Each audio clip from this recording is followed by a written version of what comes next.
the idea of blessing, right?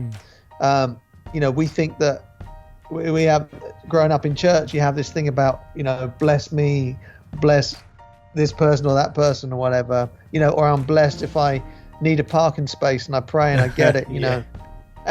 But the Beatitudes show us where God is, like where God is blessing.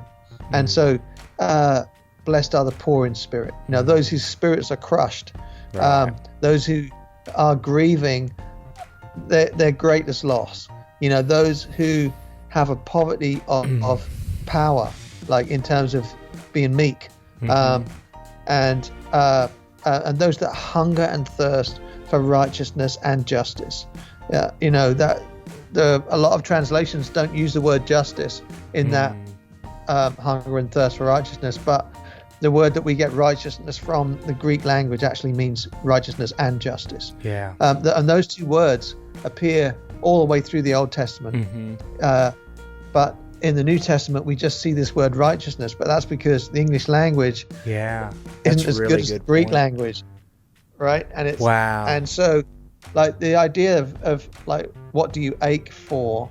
When you ache for justice, or you ache for something to be put right that's wrong, right? For a wrong to be put right, and you feel like you haven't got any way of doing that.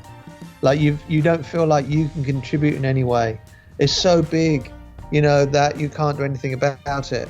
But it's like, I just wish this was different. There's that ache there. Like, that is what the Beatitudes talk to. Like, that's when you are blessed, actually, is when you hunger and thirst and you can't do anything about it. Like the Beatitudes announce that God is on your side in that ache and that lack and that longing.